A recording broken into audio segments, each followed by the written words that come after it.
Kahit na delay, isang bagong producer, willing gumawa pa ng isang Kim Pao movie.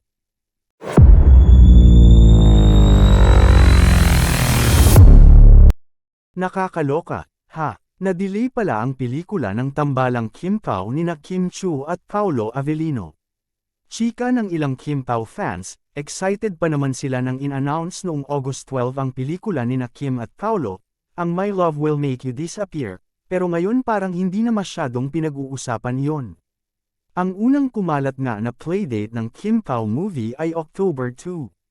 Pero sabi ng isang taong tinanong namin, medyo matatagalan pa bago ang showing ng pelikula nina Kim at Paolo. Well, anyway, may isa pa kaming chika na tiyak na ikatutuwa ng Kim Pao fans. May isang bagong producer daw na willing ding gumawa ng isa pang Kim Pao movie. Tama ba ang narinig namin na nakipag-meeting na si Paolo para sa proyektong ito? Ang dinig namin, bongga raw ang budget na elalaan ng new producer para sa Kim Pao movie na ito, ha? Pero kung sakali naman, papayagan ba ng Star Cinema, ABS-CBN si Kim na gumawa pa ng isang pelikula with Paolo? Samantala, puri ni Sinag Maynila Best Actress Rebecca Chuonso si Kim Chu.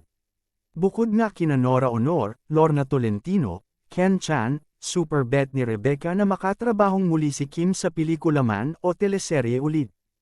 I like Ken Chan. He's a very good actor. Very natural. At ang gwapo. Bungad na chika ni Miss Rebecca. I like Lorna Tolentino. I like Nora Honor. Nasa bucket list ko siya. Because her eyes speak volume already. You can see her soul through her eyes, deskripsyo pa ni Rebecca sa Superstar. At yes, hindi nga rin daw niya makakalimutan ang karanasan niya kay Kim Chu noong unang pasok siya sa telebisyon. Yes, si Kim Chu. I worked with her in My Binondo Girl. That's how I started my TV career. I'm the mother of Richard Yap. So, lola niya ako sa teleserye. She's very kind and so willing to learn Chinese, because we have to teach her how to speak Mandarin. And wow, walang ere. Papuri pa ni Miss Rebecca kay Kim. Oh, bongga, di ba? Anyway, ang pelikulang Her Locket, na dinirect ni J. Itiglaw ang nagpanalo kay Rebecca ng Best Actress.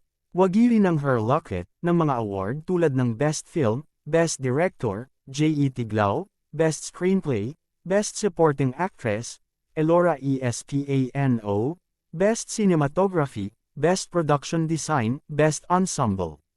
Oh, di ba? Humakat ng award sa Sinag Manila 2024.